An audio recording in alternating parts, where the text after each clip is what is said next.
Sudah jam 9 ini. Bagaimana Mbak Dewi? Kita mulai atau nunggu Ibu Kapus dulu nih, Mbak?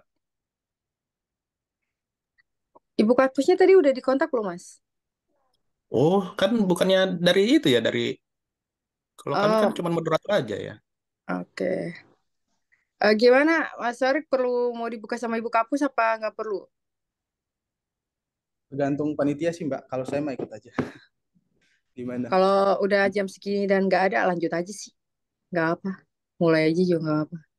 Tapi udah dikonfirmasi nggak sama beliau, Mbak? Enggak, Takut. belum. Karena biasanya biasanya ibu kalau nggak bisa atau apa biasanya ngubungin sih. Tapi ini Oh, nggak ada kabar sih. Ntar ya, tunggu Apa 5 kita menit tunggu ya. 10 menit lagi aja ya? boleh boleh. Boleh 10 Mbak. Tunggu menit. 10 menit Oke. lagi, Saya kontak baru kita dulu. mulai. Ya. Oke.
Sudah ada Bu Kapus di sini. Kita mulai saja Bapak Ibu ya. Baik, Bismillahirrahmanirrahim. Assalamualaikum warahmatullahi wabarakatuh. Semangat pagi Bapak Ibu semuanya. Terima kasih sudah hadir dalam acara bulanan kita, Legal Research Discussion. Ini seri ke-16 kita. Setiap bulan kita laksanakan pada Pusat Riset Hukum BRIN. Pada acara pagi ini akan ada pemaparan dari seorang peneliti muda. Publikasinya sudah banyak juga, baik dalam bentuk jurnal ilmiah maupun karya tulis lainnya.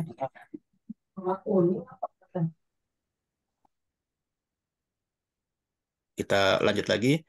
Uh, Sudah ada seorang peneliti muda, publikasinya sudah banyak, baik dalam bentuk jurnal ilmiah maupun publikasi lainnya dalam bentuk tulisan populer juga. Beliau tulisannya ada di mana-mana.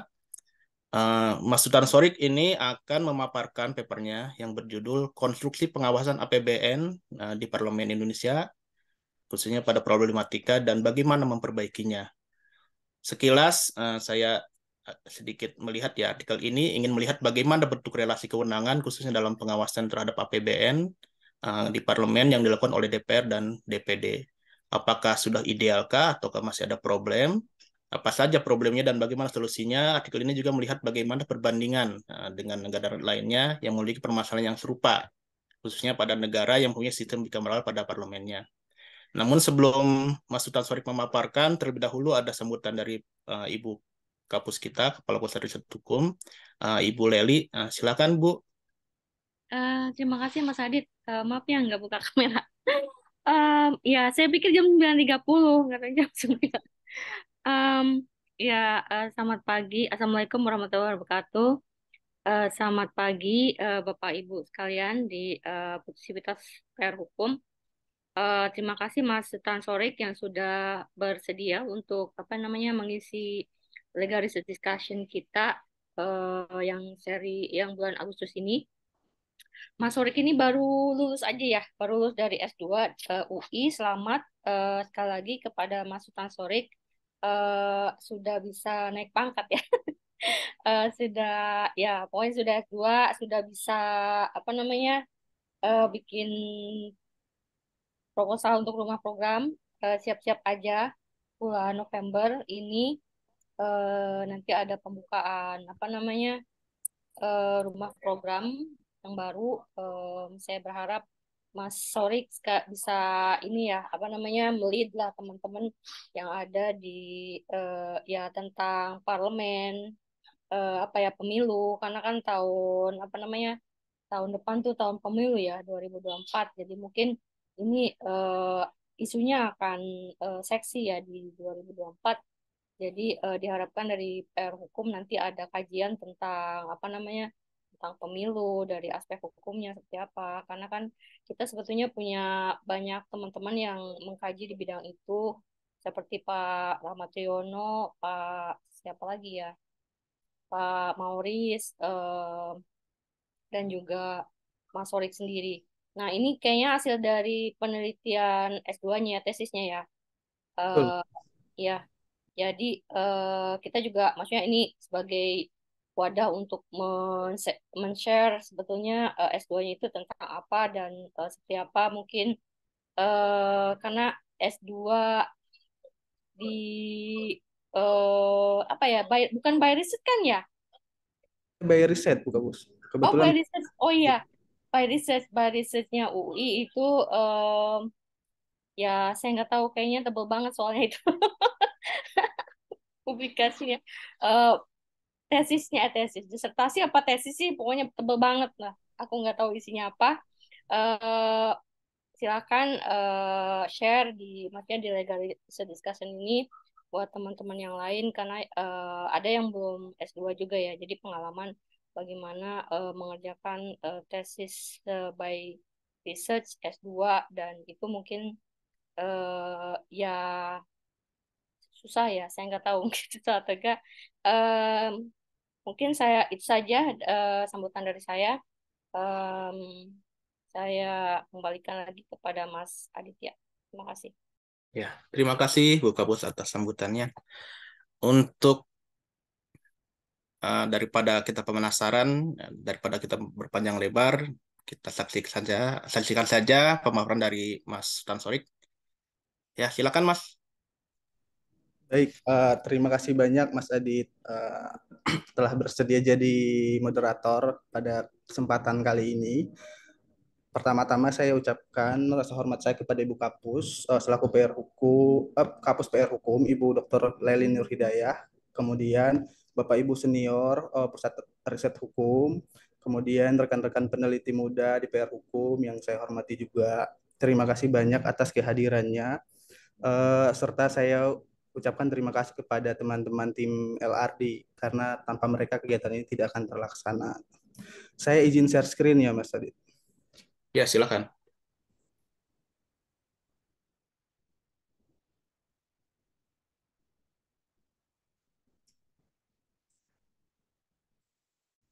Apakah sudah terlihat Mas?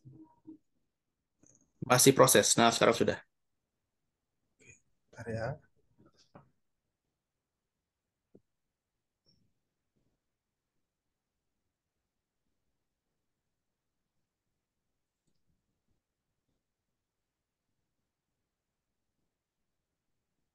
Mungkin di full screen, Mas. Lagi proses ya Mas. Oh, Agak. proses ya. Apakah sudah full screen?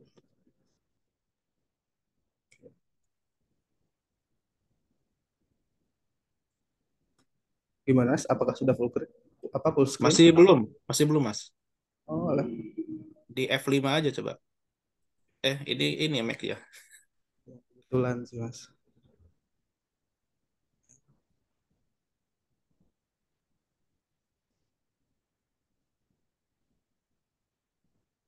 Di bawah sini tuh Mas ada tombolnya tuh. Iya, biasanya ya. Hmm. Kalau ini Mas, Ini masih blank. Nah, sekarang sudah tapi belum full screen ya. ini Mas gimana? Oke, sip, sudah. Ya, silakan Mas Sorik. Bentar ya.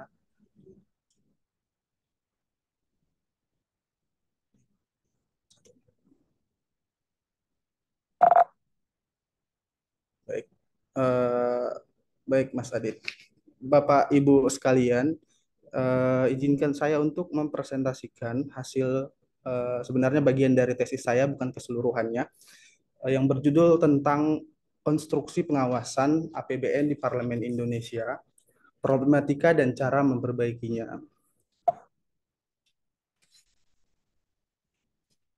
Ini adalah apa namanya roadmap paparan saya. Yang pertama pendahuluan, kemudian akan saya jelaskan tinjauan teoritis dan konsep. Dan konsep ini hanya terkait eh, yang dapat diimplementasikan atau kalau sering disebut dengan aplikatif teori. Kemudian hasil dan pembahasan. Yang keempat simpulan, yang kelima saran. Latar belakang permasalahan bahwa struktur parlemen di Indonesia setelah perubahan ketiga Undang-Undang Dasar 1945, jika dianalisis berdasarkan fungsi legislasi dan dalam pengertian sempit, hanya membentuk undang-undang, maka kita menggunakan sistem bicameral, yaitu terdiri dari DPR dan DPD. DPR ini sama-sama kita ketahui bahwa sebagai representasi politik atau political representation, sementara DPD merupakan representasi wilayah atau regional representation. Pentingnya bikameralisme dalam parlemen itu dari berbagai kajian yang coba saya telusuri adalah untuk mencegah tirani mayoritas. Misalnya beberapa ahli atau scholar yang telah mempublikasikan hasil karyanya, misalnya Buchan dan Tulak, Riker, kemudian Muto dan Seples berargumen bahwa pemeriksaan tambahan yang dikenakan oleh sistem bikameral membuat perubahan kebijakan lebih sulit daripada di bawah yang sistem unikameral atau satu kamar di parlemennya.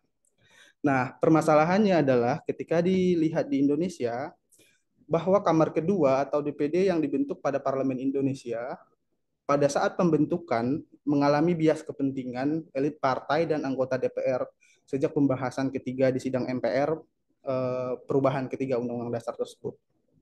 Hal tersebut dikarenakan kesalahan memahami bahwa sistem lembaga perwakilan bikameral akan mengubah bentuk negara dari negara kesatuan menjadi negara federal. Hal ini bisa dilihat risalah sidang MPR. Partai yang mengukakan itu adalah PDIP dan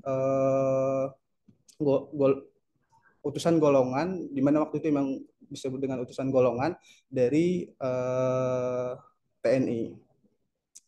Nah, argumentasi tersebut berdasarkan penelitian yang dilakukan oleh Fatmawati dalam disertasinya, dari perbandingan yang dilakukan di 22 negara, 10 negara kesatuan itu menggunakan sistem bikameral pada lembaga perwakilannya, sehingga dapat membantah argumentasi kesalahan pemahaman tersebut. Nah, selanjutnya, salah satu bias yang dapat dilihat adalah di mana kewenangan DPD pada rumusan pasal 22D menempatkan DPD dan DPR pada posisi yang tidak sama dalam melakukan pengawasan atas APBN. Beberapa ahli yang telah mempublikasikan hasil karyanya, misalnya Simon Butt Lindsay. Simon Butt ini kalau nggak salah dia adalah profesor hukum di University of Sydney. Kemudian Tim Lindsay ini adalah profesor hukum dari Melbourne University, dan Stephen Sherlock itu merupakan doktor dari Australian National University tapi di bidang politics. Butt and Lindsay mengatakan bahwa DPD memiliki kekuasaan yang terbatas yang berdampak pada kekuasaan politik yang kecil, sehingga DPD seringkali tidak relevan dalam pembentukan dan pelaksanaan kebijakan bahkan berkaitan dengan isu-isu daerah. Kemudian Stephen Sherlock mengatakan bahwa DPD merupakan contoh yang tidak lazim dalam praktik lembaga legislatif bikameral di dunia, karena sistem kelembagaan legislatif di Indonesia menempatkan DPD dengan kombinasi dari lembaga yang kewenangannya amat terbatas tetapi legitimasinya tinggi. Perbandingan yang dilakukan oleh Stephen Sherlock adalah terkait lembaga perwakilan di Australia dan di Amerika yang memberikan kewenangan pada kamar keduanya itu ya kewenangan yang sama kuat dengan kamar pertamanya. Kemudian profesor dari Indonesia, misalnya Profesor Jemlia Sidiki, mengatakan bahwa di bidang kewenangan pengawasan DPD terbatas, hanya berkenaan kepentingan daerah dan hal-hal yang berkaitan dengan pelaksanaan undang-undang tertentu. Kemudian Profesor Soli Lubis menjelaskan bahwa DPD tidak memiliki kewenangan di dalam menetapkan anggaran atau PBN. Oleh karena itu, menurut Profesor Soli Lubis, bikameralisme yang terbentuk sangatlah semu, karena DPD hanya menjadi bentuk lain dari utusan daerah dengan wewenang sempit, yaitu hanya untuk memberikan pertimbangan kepada DPR. Kemudian Profesor Samsudin Haris, beliau ini adalah ahli politik terkemuka di Indonesia dari Pusat Riset Politik LIPI sebelumnya, sekarang lagi Dewan Pengawas di KPK kalau nggak salah. Beliau mengatakan bahwa kekuasaan dan hak-haknya DPD sangat terbatas. Kondisi tersebut tidak sesuai dengan kehendak untuk membangun struktur perwakilan bikameral yang kuat. Kemudian Profesor Valina Singkah Subekti merupakan profesor politik di Universitas Indonesia, mengatakan bahwa secara kontekstual pembentukan DPD sejatinya tidak berdasarkan kajian teoritik bikameralisme. Seharusnya pembentukan suatu lembaga merujuk pada nilai dan gagasan yang terdapat dalam pembukaan Undang-Undang Dasar NRI 1945 serta kebutuhan sejarah yang mengacu pada realitas empirik Indonesia. Nah, atas dasar tersebut bisa dilihat bahwa pada rumusan pasal 22D ayat 2 dan ayat 3 yaitu terkait pengaturan pengawasan terkait fungsi pengawasan parlemen di bidang APBN dilihat sangat amat terbatas kewenangannya. Secara teoritik, Felizo dan Stephen Hars membuat suatu konsep tentang pengawasan APBN di parlemen, disebut dengan pengawasan ex ante dan ex post. Nah, eh, ini tidak terjadi di Indonesia. Nanti akan saya coba jelaskan di kerangka teori ataupun konsep untuk lebih detailnya itu. Oleh karena itu, eh, kajian tentang kewenangan parlemen, kajian tentang kewenangan fungsi legislasi di parlemen merupakan suatu hal yang sangat menarik dan merupakan masih permasalahan yang belum selesai untuk sampai dengan saat ini. Padahal eh,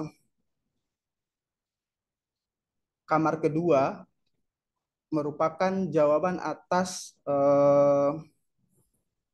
realitas empirik yang terjadi pada masa pemerintahan Orde Baru, di mana beberapa daerah menginginkan keluar dari Negara Kesatuan Republik Indonesia, misalnya Nangkowace Darussalam, kemudian Papua juga. Nah, untuk melihat bagaimana seharusnya posisi kewenangan antara DPR dan DPD, saya mencoba merumuskan dua pertanyaan penelitian.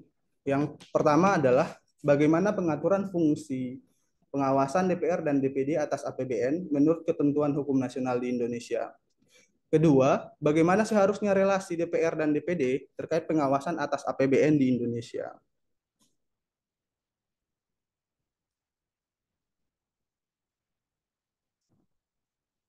Tinjauan teoritis dan konsep yang akan saya gunakan di sini adalah yang pertama sistem bikameral, yang kedua tentang konsep fungsi pengawasan parlemen. Teori sistem bikameral, sudah ada beberapa ahli yang mempublikasikan hasil penelitiannya tentang teori sistem bikameral.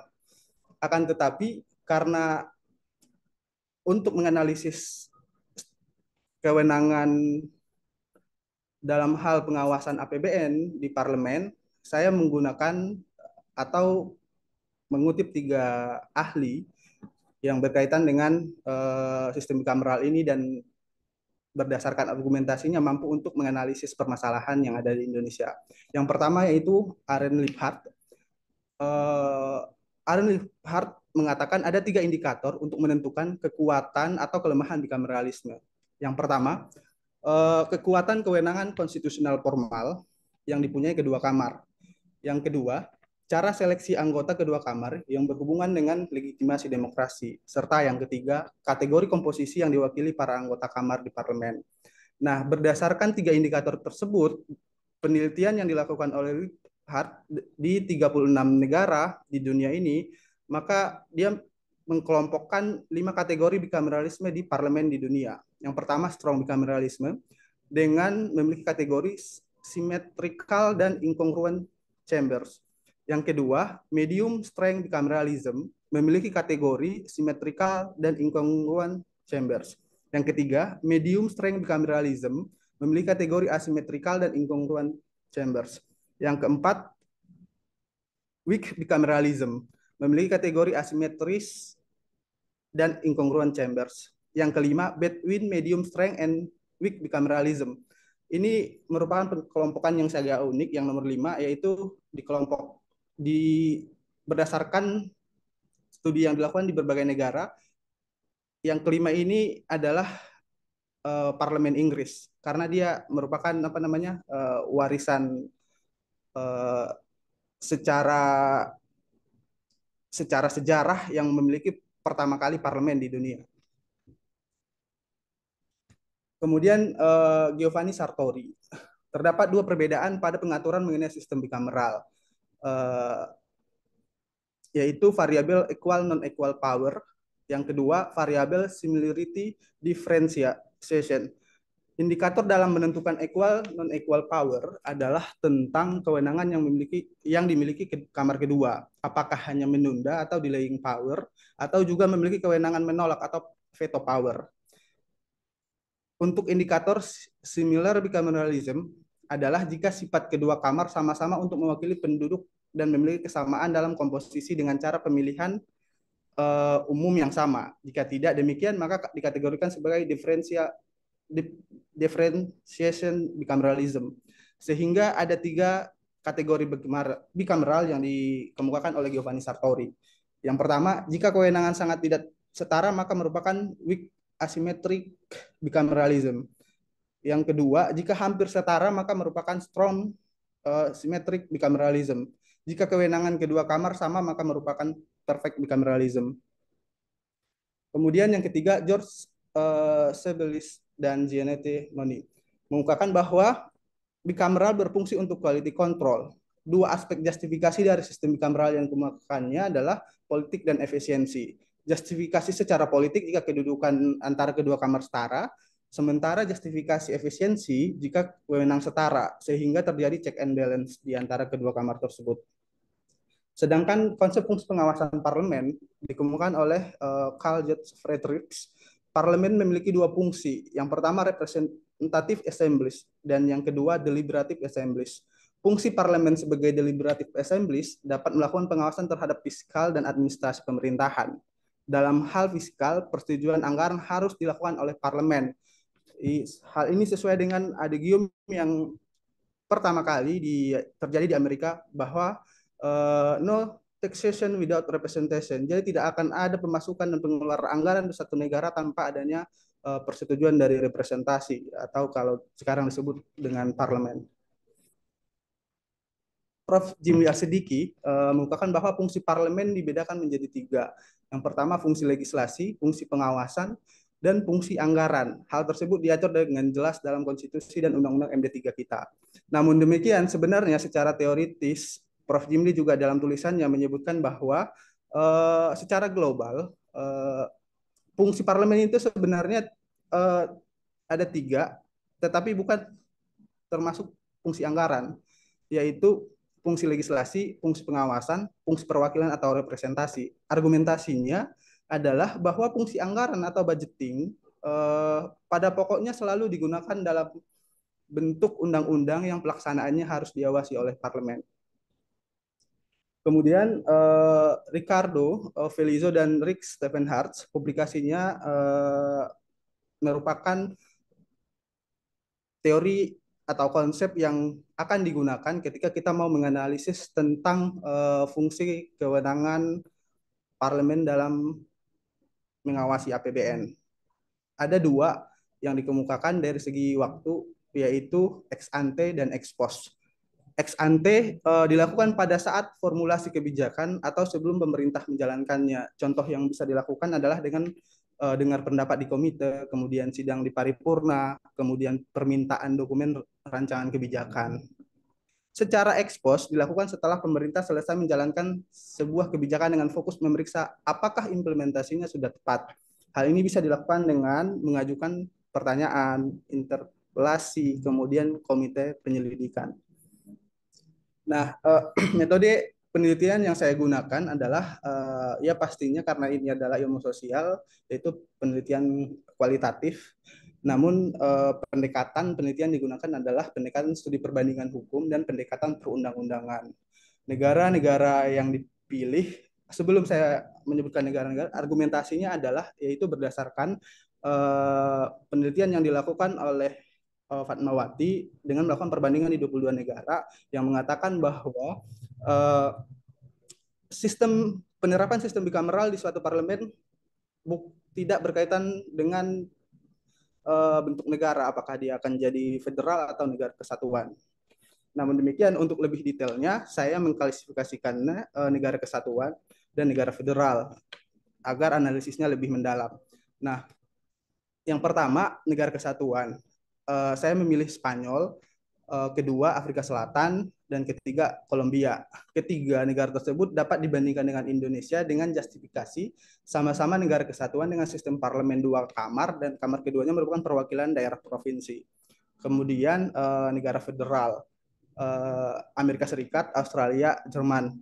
Ketiga negara federal tersebut dipilih karena merupakan bagian dari kelompok negara maju atau Global North yang telah memiliki sistem perwakilan yang sudah mapan sehingga dapat dijadikan sebagai rujukan.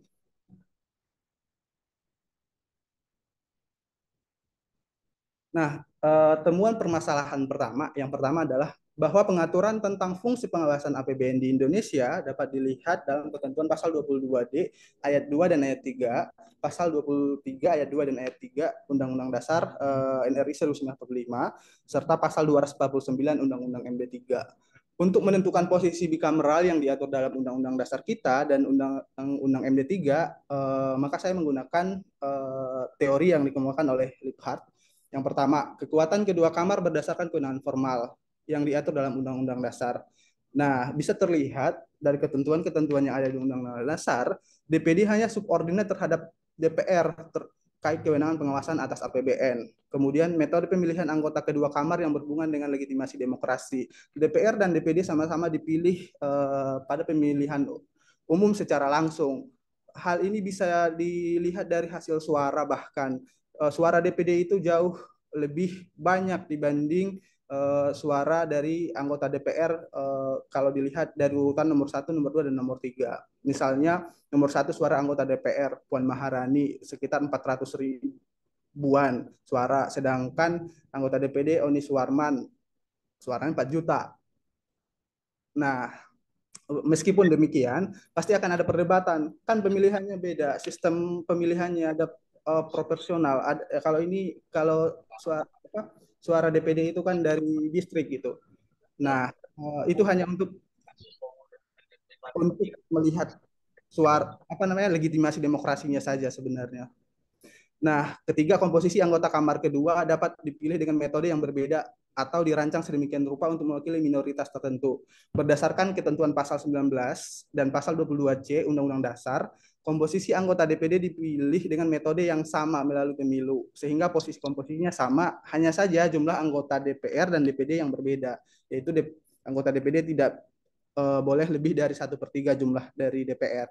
Dari analisis tersebut, maka Parlemen Indonesia tidak bisa dimasukkan dalam kategori apapun. Bahkan jika mau dikategorikan ke dalam kategori weak bicameralism yang memiliki kategori asimetrikal dan incongruent chambers, tetap tidak bisa.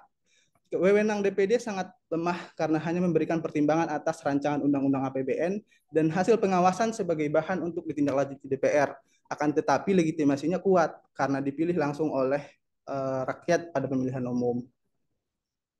Kemudian berdasarkan teori yang disampaikan oleh Giovanni Sartori, terlihat bahwa kewenangan anggota DPR dan DPD terkait fungsi pengawasan APBN sangat tidak setara, maka merupakan weak asimetrik atau asimetrik bicameralism. Akan tetapi DPR dan DPD sama-sama untuk mewakili penduduk memiliki kesamaan dalam komposisi dengan cara pemilihan umum yang sama atau similar bicameralism, sehingga dengan demikian dapat disebut juga anomali. Kemudian teori Carten Fredericks menjelaskan dalam fungsi parlemen sebagai deliberative assembly dapat melakukan pengawasan terhadap fiskal. Di Indonesia parlemen ada 2 kamar, yaitu DPR dan DPD. Analisis menunjukkan bahwa hanya DPR yang memiliki kewenangan dalam hal pengawasan anggaran.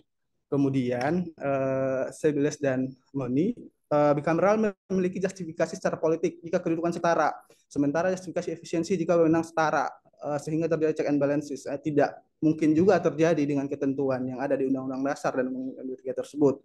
Kemudian Prof. Jimli, ada 2 majelis akan menguntungkan karena dapat menjamin tindakan-tindakan pengawasan dalam pemeriksaan secara double checks, namun tidak mungkin bisa diterapkan dengan ketentuan konstitusi Indonesia tersebut. Kemudian juga sama halnya dengan konsep yang dikemukakan oleh Ricardo Velizzo dan Rick Stevenhart, pengawasan ex ante dan ex post tidak mungkin juga terjadi di Indonesia dengan ketentuan tersebut. Nah, perbandingan yang dilakukan yaitu Spanyol, Afrika Selatan, Kolombia, Amerika Serikat, Australia, dan Jerman. Temuannya adalah dari 6 negara yang dibandingkan, 3 adalah negara kesatuan dan negara federal, ke-6 negara tersebut menerapkan sistem bicameral dalam parlemennya. Bentuk negara tidak mempengaruhi kekuatan antara kamar terkait pengawasan atas APBN. Dari perbandingan tentang relasi kamar pertama dan kamar kedua di 6 negara terkait fungsi pengawasan ex ante atas APBN yang dianalisis berdasarkan kewenangan masing-masing kamar, kewenangan formal yang setara, sama atau hampir setara pada kedua kamar terdapat pada Spanyol, Afrika Selatan, Kolombia, Amerika Serikat, dan Jerman. Sedangkan Australia memiliki kewenangan formal yang tidak setara. Namun demikian, kamar kedua Australia tetap mempunyai hak kewenangan untuk memveto undang-undang terkait anggaran jika ada yang perlu diperbaiki atau diubah, meski pada akhirnya keputusan ada pada kamar pertama atau mungkin kalau kita sebut DPR di Indonesia. Ada 4 negara, Spanyol, Afrika Selatan, Kolombia, Amerika Serikat, yang kamar kedua dipilih oleh warga negara dalam pemilihan umum, baik nasional maupun daerah atau negara bagian. Satu negara lainnya, Jerman, kamar keduanya ditunjuk oleh pemerintah negara bagian. Sedangkan Australia yang memiliki kewenangan formal yang tidak setara, anggota kamar keduanya dipilih langsung oleh rakyat, negara bagian, dan pemilihan umum. Berdasarkan pengawasan secara ekspos, kamar kedua di parlemen setiap negara memiliki kewenangan, meski pengaturannya berbeda-beda. Nah, ini adalah tabel yang coba saya buat bagaimana pengawasan ex ante dan ex post di negara-negara tersebut. Nah, temuan permasalahan kedua, secara konstitusional, kedudukan DPD dan DPR telah diatur dengan baik di Indonesia, kedudukannya, bahwa DPR dan DPD merupakan sama-sama lembaga negara di bidang legislatif. Namun dalam hal pengawasan APBN, DPD hanya sebagai lembaga yang berfungsi untuk mendukung DPR. Kenapa disebut kedudukannya mendukung DPR? Karena kewenangannya memang tidak ada, hanya sebagai supporting system bagi DPR itu. Kemudian berdasarkan praktek yang ada, saya mencoba wawancara di Komite 4 DPD RI bagian tentang yang melakukan pengawasan APBN, menyebutkan bahwa DPD hanya mempunyai kewenangan sampai pada tahap pemberian pertimbangan ketika RUU APBN sedang dibahas. Komite 4 tidak bisa memastikan apakah usulan-usulan yang diberikan kepada DPR diakomodasi atau tidak. Karena baik staf ataupun anggota DPD di Komite 4 tidak pernah ikut pada tahap pembahasan RUU APBN, meskipun itu terkait kepentingan daerah. Hal yang sama juga terjadi ketika DPD memberikan hasil pengawasan terhadap pelaksanaan Undang-Undang APBN yang dilakukan oleh pemerintah. Hasil pengawasan tersebut hanya berupa laporan yang diberikan kepada DPD kepada DPR. Belum pernah ada sidang bersama terkait hasil pengawasan yang diberikan DPD. Penting atau tidaknya hasil pengawasan terletak pada penilaian DPR, apakah ditindaklanjuti atau tidak. Dan yang menindaklanjuti DPR juga tanpa pernah melibatkan DPD itu sendiri. Secara ex ante seharusnya kewenangan DPD ditambah, di mana DPD tidak hanya memberikan pertimbangan kepada DPR, tetapi ikut dalam merumuskan dan membahas RUU APBN sepanjang berkaitan dengan kepentingan daerah. Secara eksposnya, DPD seharusnya tidak hanya memberikan hasil pengawasan kepada DPR, tetapi ikut bersidang untuk menindaklanjuti hasil pengawasan yang dilakukan seperti negara-negara yang dibandingkan. Akan tetapi, hanya terkait dengan kepentingan daerah, sesuai dengan filosofi dibentuknya DPD di Indonesia. Perlu adanya perubahan norma yang menempatkan DPD dengan DPR dalam relasi yang tidak ideal terkait pengawasan atas APBN, baik secara ex ante maupun ex post. Kesimpulannya adalah yang pertama, Parlemen Indonesia secara pengertian sempit terdiri dari 2 kamar, DPD dan DPR. Dalam konteks pengawasan atas anggaran pendapatan dan belanja negara, relasi antara DPD dan DPR sangat tidak seimbang. Konstruksi yang dibangun tidak mengikut sertakan kamar kedua atau DPD dalam melakukan pengawasan atas APBN, baik secara ex ante-nya maupun secara ex post-nya. Kewenangan yang kemudian berimplikasi terhadap kedudukan serta hubungan dan alur kerja DPD dengan DPR, di mana kedudukan DPD yang harusnya setara dengan DPR sebagai lembaga negara di bidang legislatif, terlihat hanya sebagai lembaga pendukung, supporting system bagi DPR di parlemen, sehingga hubungan dan alur kerja terkait pengawasan atas APBN tidak berjalan dengan baik, sebagaimana hasil wawancara atau penjelasan sebelumnya. Kedua, Parlemen Indonesia harus memiliki relasi yang setara, kuat terkait pengawasan APBN. Artinya, kedudukannya setara, sama-sama memiliki kewenangan formal, sehingga terjalin hubungan alur kerja yang ajak. Namun, dibatasi hanya terkait dengan kepentingan daerah. Hal ini berkaitan dengan filosofi pembentukan DPD di Indonesia. Di 6 negara yang dibandingkan, yaitu Spanyol, Afrika Selatan, Kolombia, Amerika Serikat, Australia, dan Jerman, terkait relasi antara kamar pertama dan kamar kedua dalam hal fungsi pengawasan memiliki kedudukan yang setara, kewenangan yang sama kuat atau hampir sama kuat, dan alur kerja yang ajak meski pengaturannya berbeda-beda. Bahkan di Spanyol, kamar pertama dan kamar keduanya, baik secara ex ante maupun ex post, sama-sama memiliki kewenangan mengawasi pelaksanaan APBN, mempunyai kewenangan yang setara atau kuat. Sarannya adalah DPD dan DPR seyogyanya harus memiliki relasi yang setara dalam pengawasan atas APBN, sehingga check and balance dapat terjalin dengan baik dalam Parlemen Indonesia. Akan tetapi perlu dibatasi hanya terkait kepentingan daerah, sehingga sesuai dengan filosofi dibentuknya DPD. Kedua, perlu adanya perubahan norma yang terdapat dalam pasal 22D ayat 2 dan ayat 3 Undang-Undang Dasar NRI 145, kemudian perubahan pasal 23 ayat 2 dan ayat 3 dan pasal 249 Undang-Undang MD 3 yang dimana menempatkan DPR dan DPD dalam relasi yang tidak ideal tersebut dibuat ideal, sehingga DPR dan DPD sebagai representasi rakyat Indonesia di parlemen sama-sama memperjuangkan aspirasi rakyat yang mereka wakili, di mana DPR sebagai representasi politik nasional dan DPD sebagai representasi kepentingan daerah. Nah, ini adalah alternatif penormaan yang dapat ditawarkan untuk memperkuat kewenangan DPD terkait pengawasan atas APBN. Misalnya pasal 22D ayat 2 dibuat DPR dan DPD membahas bersama-sama dan seterusnya. Kemudian rancangan undang-undang anggaran pendapatan dan belanja negara berkaitan dengan kepentingan daerah dan seterusnya. Kemudian pasal 22D ayat 3 dibuat DPR dan DPD melakukan pengawasan bersama atas pelaksanaan undang-undang dan seterusnya, anggaran pendapatan dan belanja negara dan seterusnya. Pasal 23 ayat 2, rancangan undang-undang anggaran pendapatan belanja negara diajukan oleh Presiden untuk dibahas bersama DPR. Dalam tahap pembahasan yang berkaitan dengan kepentingan daerah, Dewan Perwakilan Daerah wajib diikutkan. Pasal 23 ayat 3, apabila DPR dan DPD sesuai dengan kewenangan masing-masing tidak menyetujui rancangan APBN yang diusulkan oleh Presiden, pemerintah menjalankan anggaran pendapatan belanja negara yang tahun lalu. Nah, kemudian pasal 249 Undang-Undang Nomor 2 Tahun 2018 tentang MD 3 sebagaimana di manuskrip dan di layar Bapak Ibu yang bisa kita baca bersama. Sebenarnya intinya ketika ketika dilakukan perubahan penormaan di Undang-Undang Dasar, pasti penormaan pada pasal 249 Undang-Undang Nomor 2 Tahun 2018 tentang MD 3 tersebut pasti akan dilakukan perubahan juga. Namun, perubahan Undang-Undang Dasar merupakan langkah yang sulit. Oleh karena itu, langkah kedua yang lebih praktis adalah perlu disusun tata tertib hubungan kerja antara DPR dan DPD terkait pengawasan atas APBN yang memungkinkan DPD dapat meminta penjelasan langsung terkait hasil pengawasan APBN yang dilakukan, baik secara ex ante-nya maupun secara ex-post-nya. Kelima, perlu dibentuk lembaga supporting system yang memadai di Parlemen Indonesia sehingga kuat dalam melakukan pengawasan atas APBN baik secara ex ante maupun ex post. Misalnya di Amerika kongresnya didukung oleh lembaga Congressional Budget Office atau CBO pada saat pembahasan RUU APBN sehingga menghasilkan undang-undang APBN yang tepat guna. Nah, demikian yang dapat saya sampaikan.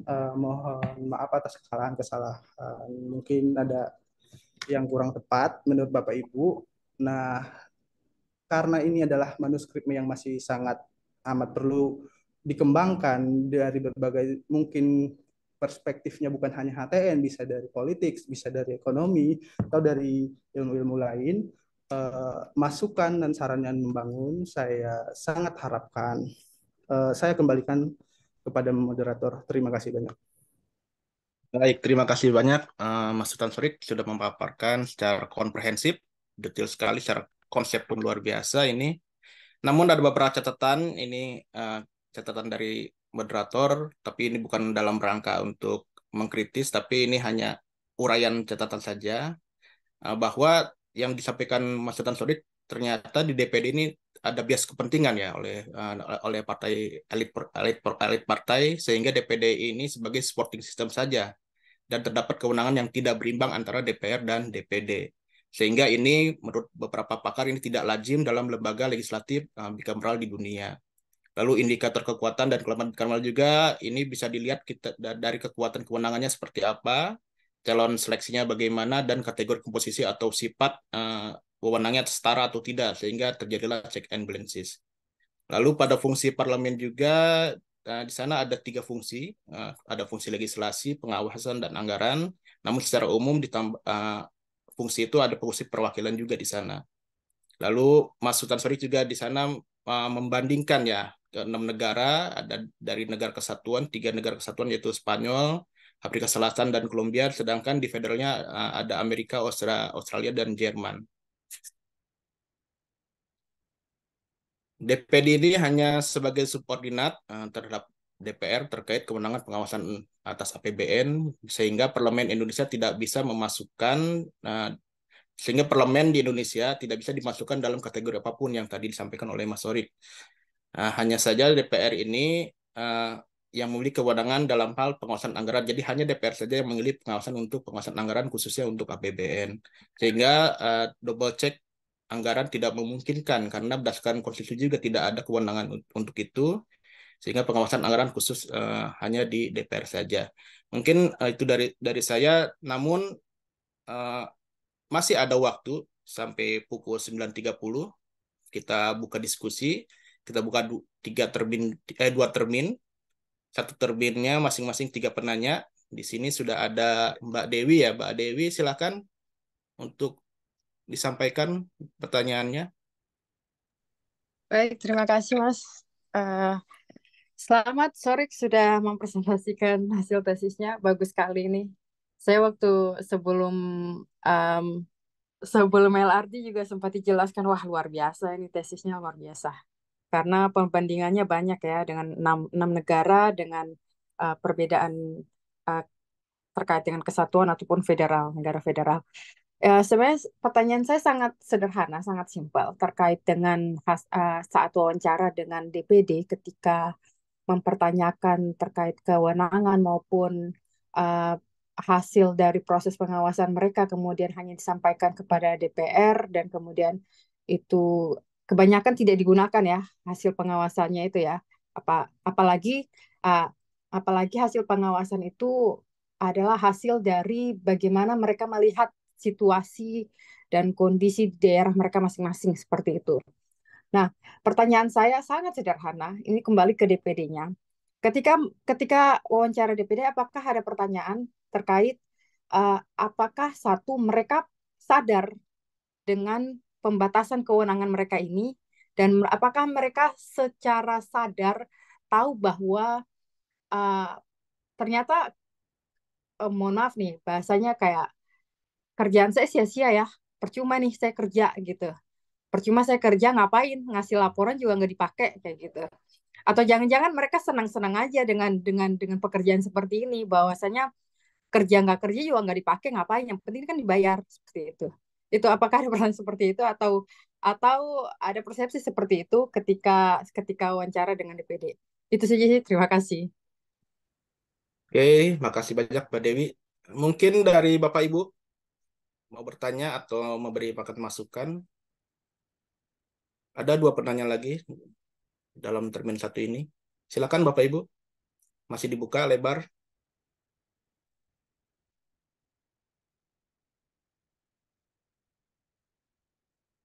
Halo,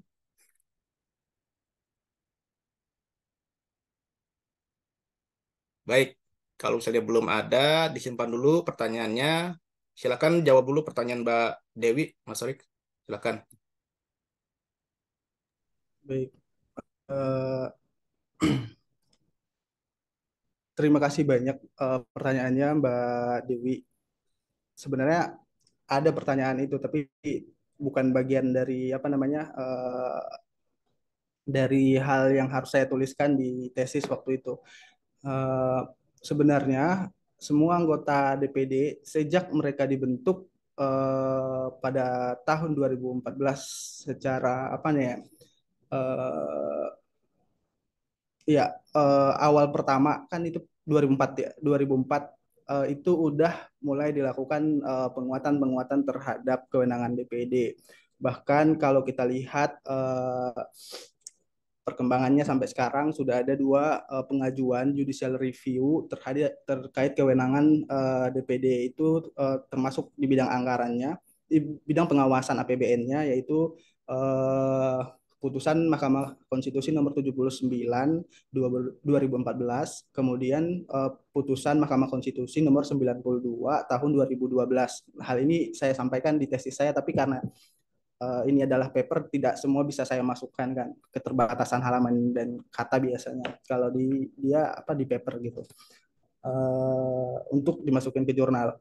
Nah, permasalahannya adalah MK juga tidak bisa menguatkan itu karena udah dikunci dari ketentuan yang ada di konstitusi tersebut, dan itu secara eksplisit disebutkan gitu. Kalau benar-benar mau mengubahnya ya melakukan perubahan undang-undang dasar.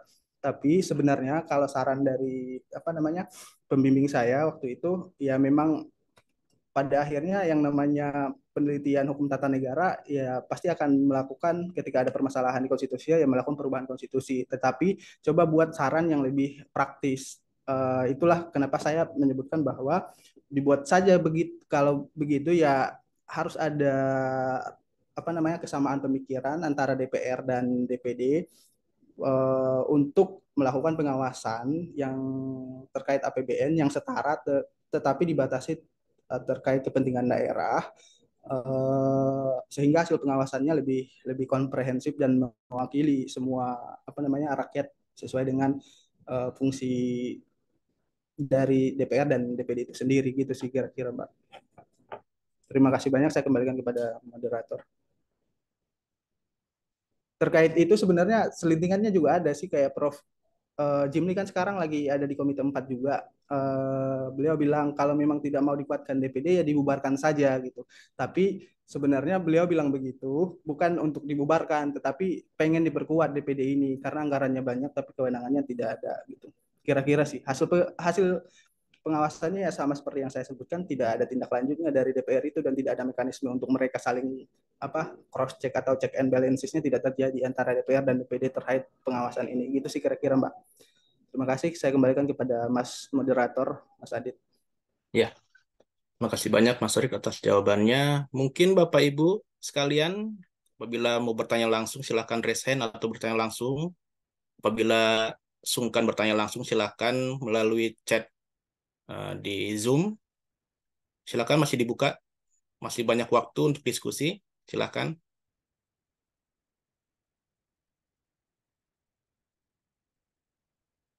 Apa karena sudah komplit, komprehensif, jadi apa yang mau ditanyakan lagi mungkin itu ya.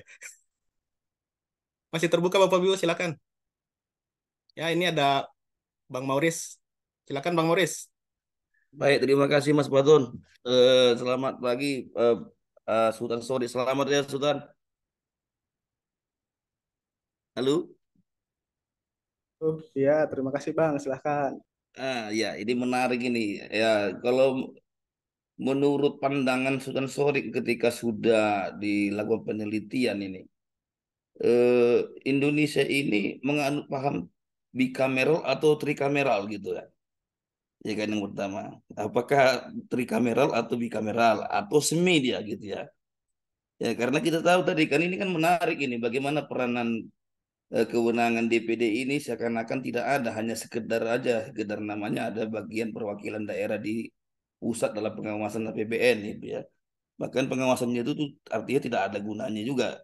Nah, menurut Sultan Sori ya seperti tadi bagaimana tadi caranya itu ya untuk sesuai dengan pertanyaan tadi, apa yang harus dilakukan?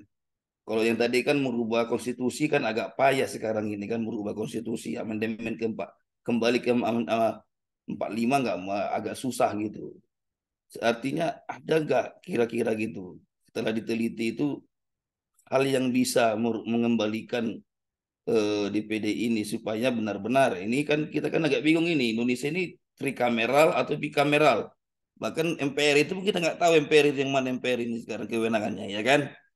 Nah, saya kira-kira demikian untuk supaya pun pengembangan atau pemahaman atau mungkin bisa dari apa juga ini penelitian kita rumah program ini seperti yang dibilang oleh Bu Kabus tadi kan bagaimana ke depan ini tentang legislatif ini ya karena ini juga kalau kita ntar lagi karena pemilihan kalau nggak ada gunanya kita usulkan aja supaya tidak ada lagi DPD gitu ya kan. Terima kasih Mas Sultan. Ya, terima kasih Bang Mauris. Silakan tektokan aja Mas Sultan. Langsung dijawab saja. Kita Baik, santai aja. baik. Terima kasih banyak Mas Adit. Terima kasih banyak Bang Muris atas pertanyaannya.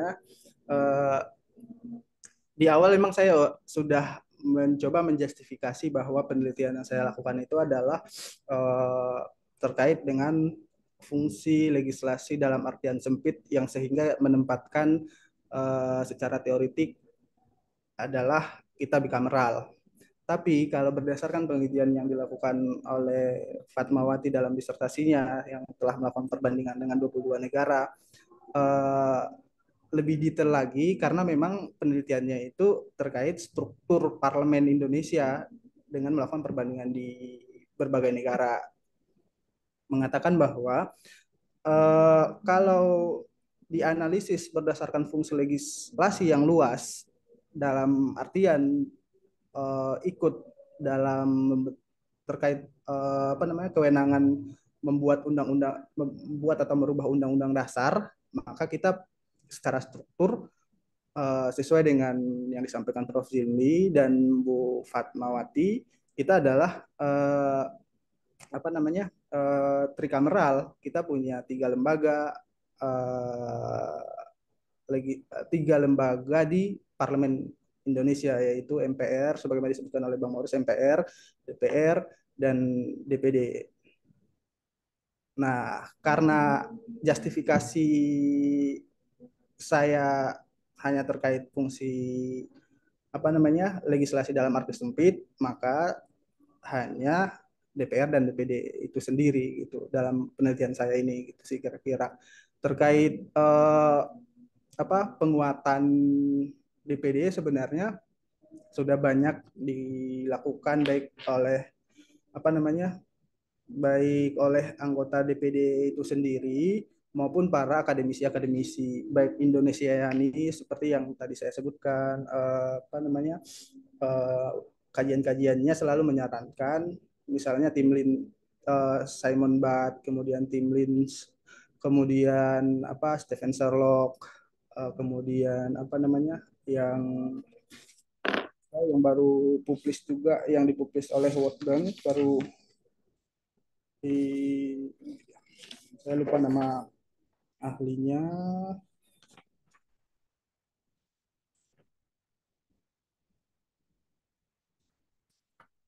Oh ini yaitu Juwono dan Eckhart di mana publikasinya lebih spesifik tentang fungsi pengawasan anggaran juga di Indonesia. Publikasinya di apa tulisannya dipublikasi dalam bentuk buku yang dimana terkait dengan perspektif global mereka melakukan apa namanya penelitiannya itu mengatakan bahwa memang ya DPD itu ya harus diperkuat dengan cara ya perubahan konstitusi gitu ya. Nah kalau tidak demikian gimana ya melakukan judicial review. Ternyata judicial review udah 2 kali tidak terjadi juga. Makanya kita butuh apa namanya sifat sifat apa ya dari anggota DPR sama DPD kita. Kalau kita secara akademis kan cuma bisa melakukan saran yang bisa kita lakukan, yang secara akademik bisa kita lakukan gitu. Seperti yang saya sampaikan di paparan saya tersebut. Uh, ya kalau tidak bisa juga ternyata di judicial review gimana? Ya itu dibuat tata tertib antara kedua lembaga tersebut DPR dan DPD yang pada akhirnya melibatkan kedua lembaga tersebut gitu sih Bang. Dan terkait pengembangan penelitian ya sangat sangat apa sih sangat memungkinkan sekali bahwa sebenarnya kenapa saya sangat spesifik hanya tentang fungsi pengawasan APBN karena memang ini adalah penelitian tesis ya memang harus spesifik dan mendalam gitu. Tapi kalau semisal kita nanti mau melakukan apa namanya sebagaimana saran dari Bang Morris bisa dikombinasikan antara perspektif yang HTN dan yang lainnya dimasukkan untuk dibuat proposal riset ya sangat memungkinkan juga sehingga mungkin masukannya lebih lebih berbagai sudut pandang gitu kan nggak hanya sudut pandang hukum tata negara itu sih kira-kira Bang. Terima kasih. Oke, terima kasih Mas Sultan. Iya, masih ada Bapak Ibu untuk bertanya, masih ada waktu, masih lama. Kita diskusi saja seperti ngobrol biasa. Barangkali ada yang mau disampaikan atau pertanyaan. Silakan Bapak Ibu. Atau sedikit lagi, Mas Sultan, kira-kira dari perbandingan itu, model mana yang cocok dengan Indonesia itu? Yang Sultan kan ada memperbandingkan di beberapa negara ini tentang pengawasan APBN itu kan. Ya, ada nggak semacam di negara lain yang ada menganut seperti ada di kameral yang ada DPD-nya di sana gitu? Mhm. Gimana Kak? Saya bisa jawab langsung Oh, atau silakan, silakan, langsung saja. Eh, baik, Bang. Sebenarnya di saran sudah coba saya sebutkan sih bahwa ya lebih baiknya kayak ini Spanyol. Kenapa? Berdasarkan teoritis dan praktek yang terjadi, kita hampir sama dengan sebenarnya dengan Spanyol. Tetapi permasalahannya cuman kewenangannya aja yang kita tidak punya kewenangan, mereka punya kewenangan. Contohnya misalnya Spanyol. Spanyol itu bicameral, dua lembaga, ada apa nama House of Representative-nya, kemudian ada juga representasi wilayahnya, regional representation-nya. Nah, kewenangannya Spanyol baik secara pengawasannya ex ante maupun ex post sebelum dan sesudah dibentuk atau diawasinya undang-undang APBN tersebut sama-sama kuat antara antara apa namanya antara kamar pertama dan kamar kedua, dan dari segi negaranya sama-sama nih, kita sama-sama negara kesatuan, sama-sama sistem bicameral, sama-sama apa namanya kamar keduanya merupakan perwakilan dari daerah. Nah, itu yang paling cocok sebenarnya. Pada kalau boleh cerita nih, sebenarnya saya membandingkan awal pertama itu membandingkannya dengan Inggris sama dengan Jepang. Ternyata justifikasinya kurang menurut apa namanya pembimbing saya. Di mana misalnya Inggris, ternyata kamar keduanya itu kan bukan perwakilan daerah, dia perwakilan fungsional. Kemudian Jepang itu kan kamar pertama dan kamar keduanya itu ya bukan, kamar pertama dan kamar kedua merupakan perwakilan politik secara nasional, tidak ada yang namanya perwakilan daerah, sehingga justifikasi untuk membandingkannya kurang. Akhirnya saya menemukan yaitu apa namanya Spanyol sama Afrika Selatan. Tapi yang lebih dominan, lebih condongnya itu adalah kita Spanyol sih kira-kira Bang. Demikian. Makasih. Iya, Oke. masih ada lagi Bapak Ibu?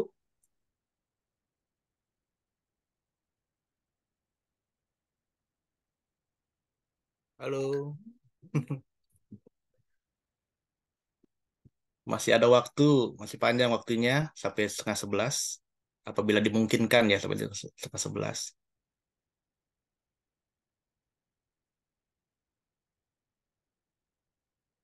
Oh, ini di chat ada pertanyaan dari Mas Agus Suntoro nih, Mas. Saya bacakan aja ya.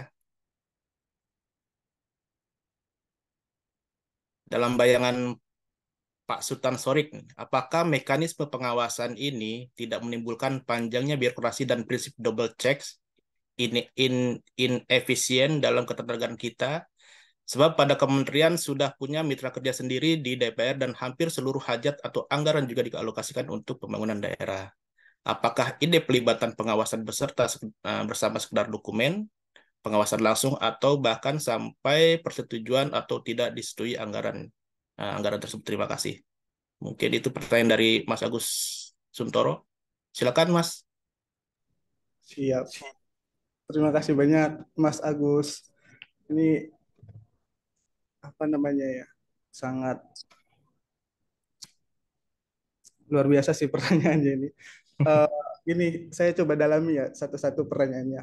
Apakah mekanisme pengawasan ini tidak menimbulkan panjang birokrasi dan prinsip double check eh, inefisien dalam ketatanegaraan kita?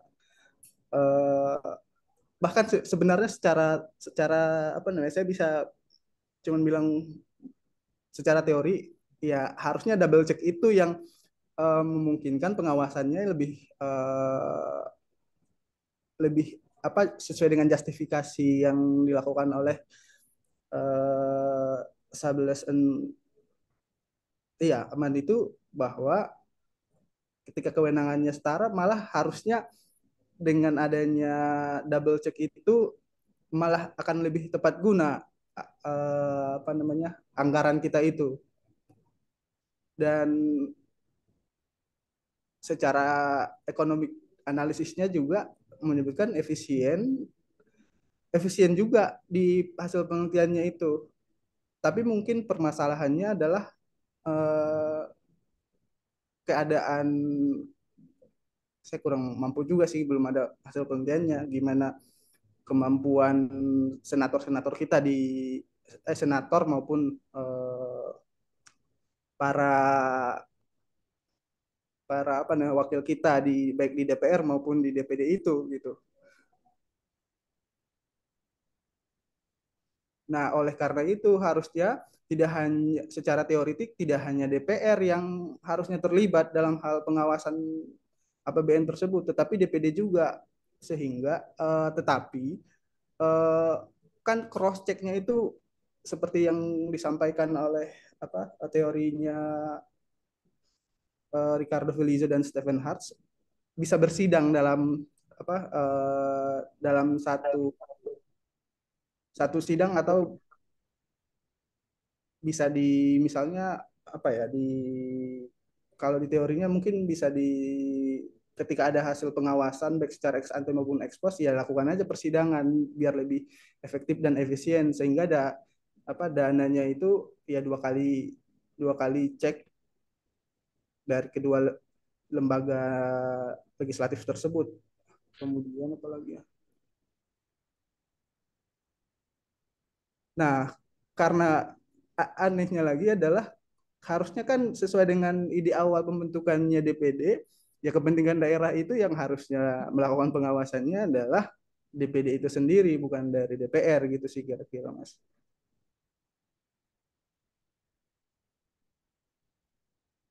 Kalau sampai sekarang ide pelibatan pengawasan bersama sekedar dokumen, ya sekedar dokumen sekarang, makanya perlu adanya penguatan. Tidak persetujuan DPD sama sekali tidak ikut persetujuan, baik secara sebelum baik pengawasannya sebelum dibentuk undang-undang APBN itu ataupun sesudah ada undang-undang itu. Mereka hanya berdasarkan wawancara yang saya di Komite 4 itu, mereka hanya mengasih laporan yang diberikan yang dilakukan oleh Komite 4. Hasil laporannya itu sebenarnya ada di lampiran tesis saya. Sebenarnya sangat bagus dari segi apa namanya segi masukan, tetapi itu tidak pernah bisa dipastikan oleh baik Komite 4 di DPD maupun di eh, maupun anggota DPD itu sendiri, misalnya Prof. Jimli. Oleh karena itu makanya Prof. Jimli menyarankan kalau memang kami tidak diperkuat kewenangannya, ya mending dibubarkan saja, menghabiskan anggaran gitu. Tapi kan sebenarnya kalau dilihat dari segi filosofi dibentuknya DPD, ya nggak seharusnya DPD itu nggak dibubarkan, DPD itu adalah diperkuat gitu sih kira-kira Mas. Sehingga hasilnya bukan hanya sekedar dokumen atau laporan, tetapi juga sama-sama bisa diperdebatkan antara kedua kamar tersebut. Kalau kita lihat apa namanya sidangnya Kongresnya Amerika Serikat kan itu, apalagi Australia kan hasil pengawasannya bisa dilihat di TV kalau dari hasil penelitian saya itu, dan masyarakat umumnya itu bisa mengajukan komentar-komentar terhadap hasil apa pada saat mereka sidang paripurna antara kamar pertama dan kamar keduanya. Kira-kira begitu sih, Mas. Terima kasih. Mohon maaf apabila kurang menjawab. Ya, terima kasih Mas Sultan Sorik. Ini termin ke-1 sudah eh, terlewati. Ini kita buka termin kedua untuk 3 pertanyaan lagi. Bagi Bapak Ibu yang mau menanyakan, memberikan masukan, silakan untuk pengayaan artikel yang Mas Sultan Sorik kerjakan.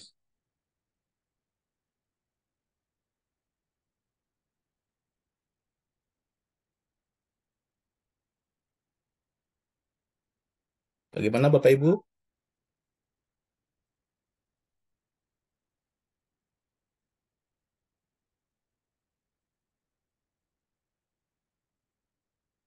Masih ada waktu 24 menit lagi sampai pukul 10.30. Gimana Mas Sultan nih? Kalau saya pribadi sebenarnya aku udah merasa saya ikut aja Oke. dengan baiknya Mas. bisa disudahi Mas kalau memang misalnya sudah tidak ada lagi yang perlu didiskusikan karena kan pemapar juga memaparkan dengan sangat baik. Ya, Hasil risetnya juga sudah sangat jelas dan teman-teman juga bisa membaca papernya langsung sudah seperti yang sudah dibagikan itu di oke. sini. Berarti kita sudahi saja berarti ya, Mbak Dewi ya. Baik ini. Oh, ini ada pertanyaan lagi dari Mas Agus nih. Sebelum ditutup. Di sini katanya DPR kabarnya akan melakukan amandemen lagi dan apakah ada info kewenangan ini akan dirubah? Kedua, apakah kajian ini juga ada relasi dengan daerah? Silakan Mas Sultan. Kalau saya pribadi belum belum dapat info itu. Saya malah senang sih kalau misalnya DPR mau melakukan amandemen kan. Kajian-kajian terkait apa namanya ketatanegaraan yang idealnya kan akhirnya bisa dimasukkan tuh sebenarnya. Eh, Kalau dari apa dari Prof Jimli sendiri sih belum ada. Saya belum dapat info bahwa Prof Jimli akan mengatakan bahwa kewenangan DPD itu akan akan dirubah atau mungkin akan ditambah sehingga lebih kuat gitu sih Mas Agus. Tapi kalau Mas Agus punya info itu saya malah senang bisa nanti jadi narasumber info info dari Mas apa namanya info dari Mas Agus ini untuk penelitian apa kalau semisal ada penelitian selanjutnya gitu.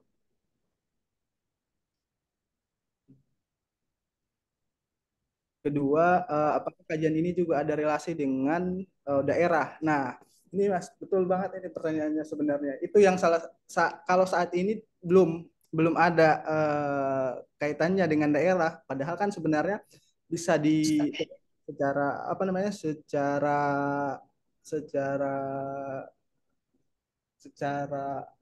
secara lebih luas kewenangannya apa ketika mau merubah kewenangannya DPD itu bisa dikaitkan dengan daerah karena memang apa namanya mitranya DPD harusnya kan pemerintah daerah gitu ya Mas Agus.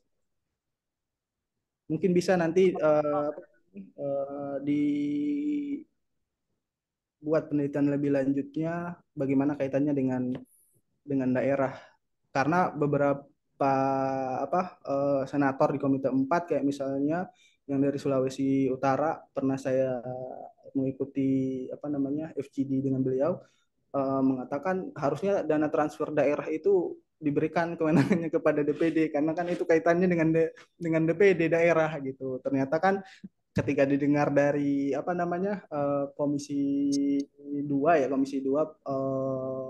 Pak Doli Kurnia ketua komisi 2 ya menyebutkan ya kami saja di DPR masih berebut itu kewenangan itu gimana kami mau ngasih ke DPD gitu. Nah itu kan sebenarnya kan sangat ya dunia politis mungkin bisa bisa aja dengan percakapan itu kan kalau dunia akademis kan kita hanya bisa bukan kita hanya bisa kita bisa melakukan masukan-masukan secara ya akademis sebenarnya baik secara teori atau kebutuhan masyarakat atau kebutuhan negara kita di Indonesia ini. Kalau dari filosofi dibentuknya DPD memang karena kita butuhkan dan itu bisa secara ide dari filosofinya itu bisa kuat dan mempercepat pembangunan di daerah itu sih ketika apa argumentasi awal dari dibentuknya DPD itu. Terima kasih begitu yang bisa dapat saya jelaskan Mas Agus. Terima kasih banyak. Mantap, mantap. Wah, harusnya langsung aja nih Mas Agus nih. Oke, kalau tidak ada penanya lagi dari Bapak Ibu, otomatis diskusi kali ini juga akan kita akhiri. Terima kasih banyak sudah hadir dalam acara LRD seri ke-6 ini. Materi yang sangat menarik, komprehensif, secara konsepnya luar biasa juga. Masih masih muda, peneliti masih muda, masih berkembang. Insya Allah masih terus sukses, Pak Sorik ya. Ini ada Pak Dewi Resign. Apakah ada pertanyaan atau bagaimana? Oh, Bukan, tepuk itu tangan. tepuk tangan. Ya. Oh, ini ada Pak Marullah bagaimana nih? Sebelum ditutup, bagaimana masih memungkinkan tidak ini panitia? Boleh Oke silakan ya. Mas. Kalau Iya, iya. Pak Mas Sorik Ini bisa ini. oke, ini ada Pak dari Pak Marulak nih, Mas Sorik. Ya, Belum ya, ditutup, satu lagi. Nggak iya, apa-apa. banyak. Kita ini aja lah. Ya, terima kasih Mohon banyak. penjelasannya. Ya, terima kasih banyak Pak Marulak. Saya pribadi belum melakukan penelitian bagaimana efektivitas pengawasan Parlemen Indonesia terhadap pelaksanaan APBN dan pegangan proyek food estate, singkong, BTS, dan korupsi 350T di Kemenkeu. Nah, ini nggak bisa saya jawab ini, Kang Adit, karena kan hasil penelitiannya belum ada. Nggak mungkin saya mengawang-awang dan bisa mengawang-awang dan eh, apa, cuman bisa berargumentasi. Mungkin ini bisa untuk saat ini saya cuma bilang, mungkin bisa jadi ini kegagalan yang terjadi adalah karena tidak ada pelibatan antara DPD dan DPR itu dalam hal pengawasan gitu. Akhirnya kan nggak ada check and balance di situ, hanya DPR doang yang melakukan pengawasan gitu sih kira-kira. Nanti tapi kalau lebih ini kan bisa dijawab kalau penelitiannya empiris ya, Kang. Ya, ini bisa mungkin Pak Marulak ke rumah program nih, Pak Marulak nih. Untuk proposalnya disiapkan untuk rumah program nanti bulan November kalau tidak salah, akan ada intinya ya. Akan ada pengumumannya dibuka nanti untuk penelitian tahun 2024 kalau tidak salah itu ya. Mungkin bisa ini Pak Marulak bisa terjawab pertanyaan ini dengan metode empiris yang tadi disampaikan oleh Mas Sultan Sorik. Ketika bicara efektivitas kan itu penelitiannya empiris Ya, ya. efektivitas hukum itu biasanya Pak Sujono Sukanto itu teorinya. Itu sih kira-kira. Terima, Iya. terima kasih banyak Pak Marulak. Ini menjadi apa namanya untuk men-trigger. Oh ternyata bisa juga nih dilihat pengawasannya apa sih yang bisa dilakukan antara DPR dan saat ini DPR ya DPR terhadap pengawasan ini gitu ya. Dan bagaimana pelibatannya dengan DPD gitu. Bisa dilihat dari segi hukum tata negara atau mungkin dari teman-teman ekonomi dan politik kali ya bisa dilibatkan kalau penelitian kayak begitu Mas. Itu terima kasih banyak. Ya, Kembalikan ke Mas Adit. ya terima kasih Izin, Mas izin Sultan Mas Sorik. Adit, boleh nggak satu sebelum closing? Ya, Mbak Amel silakan ya. Makin mau closing makin banyak yang ini nih, makin hangat nih. Silakan, silakan. Oke, terima kasih Mas Adit. Untuk Sorik, selamat ya karena udah selesai memperjuangkan tesisnya ini. Sebenarnya kalau dilihat dari yang udah dipaparkan oleh Sorik ya udah komprehensif karena dia sudah menutup itu kewenangannya adalah di segi pengawasan. Nah, kalau dilihat dari segi peraturan, oh itu problematikanya udah jelas. Kalau mau ya seperti Sorik bilang, kalau mau benar-benar komprehensif banget ya udah yang diundang yang mau dirubah ya amandemen Undang-Undang Dasar. Itu agak lama mungkin. Cuma yang jadi pertanyaan nih Sorik, kalau saya menurut Sorik sendiri mengenai pengawasan APBN, berarti kan otomatis ini ketika melakukan kajian ini Sorik ada lah mengkulik-kulik tentang problematika pengawasan itu sendiri, tidak hanya berkaitan tentang kewenangan antara dua lembaga ini. Tapi apakah menurut Sorik problem dari pengawasan itu adalah problem tugas dan fungsi atau problem dari etika? Karena bisa jadi eh, pengawasan ini ketika misalnya saling dibagi lembaga ini, problem pengawasan selama ini apa sih? Berjalan nggak sih selama ini pengawasan ini gitu loh. Jangan-jangan nanti kita hanya kayak bagi-bagi kue aja gitu. Bagi-bagi kue nanti kita DPD ada dapat sedikit, ke DPR dapat sedikit gitu loh. Sedangkan permasalahannya tidak terselesaikan. Kita berharapnya ketika sistem keuangan ini diawasi dengan baik, dia tepat guna, dia mensejahterakan masyarakat, sehingga ya tidak ada lagi kasus-kasus penyelewengan-penyelewengan terhadap itu gitu. Begitu sih Sorik. Thank you. terima kasih banyak Mbak Amel. Kalau apa namanya?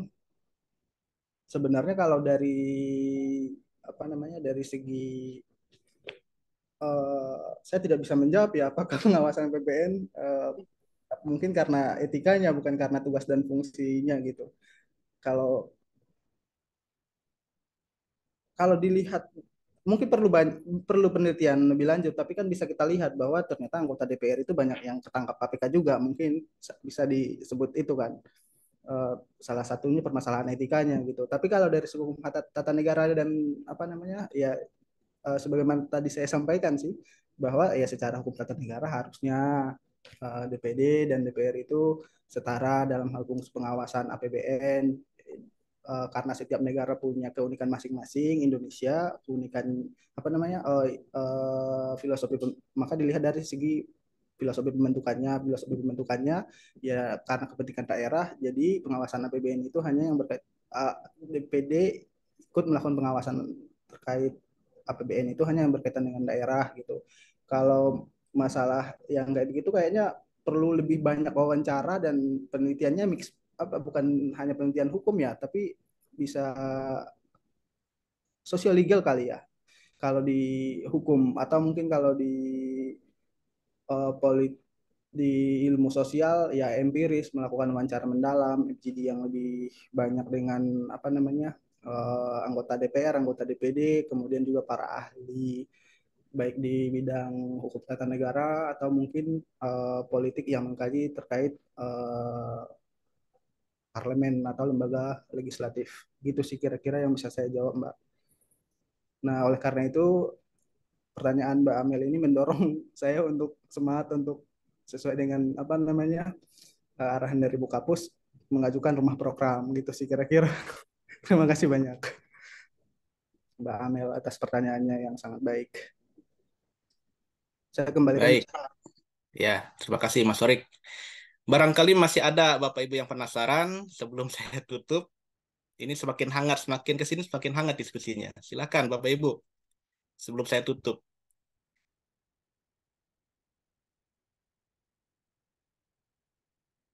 Oh iya, Bapak Ibu jangan lupa isi daftar hadirnya ya Bapak Ibu yang sudah hadir di sini. Isi daftar hadirnya ada di chat box-nya. Chat box-nya di apa di Zoom.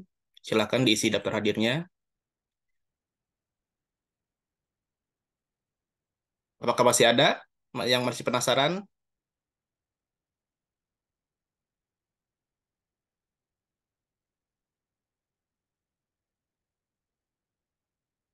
Oke, sudah tidak ada ya. Baik, terima kasih banyak Bapak Ibu semuanya atas perhatian dan kehadirannya dalam diskusi ini LRD yang ke-16. Terima kasih banyak juga Mas Sultan Sorik yang sudah memaparkan paparannya yang luar biasa. Moga-moga semuanya sehat selalu. Dan lagi kita kalau misalnya ada apa namanya, ada isu-isu yang terkait dengan apa namanya yang terbaru, bisa nanti kita kirimkan ke rumah program. Sebelum dibuka tanggal 20, bulan November ya, nanti untuk dieksekusi di pelaksananya di tahun 2024. Barangkali itu dari saya selaku moderator. Terima kasih banyak Bapak Ibu semuanya, Ibu Kapus. Dari saya, Assalamualaikum warahmatullahi wabarakatuh. Terima kasih Mas Pato, terima kasih Mas Sultan Sorik. Terima kasih banyak Bapak Ibu sekalian.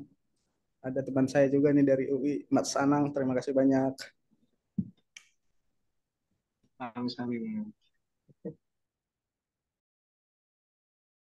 Saya izin live ya.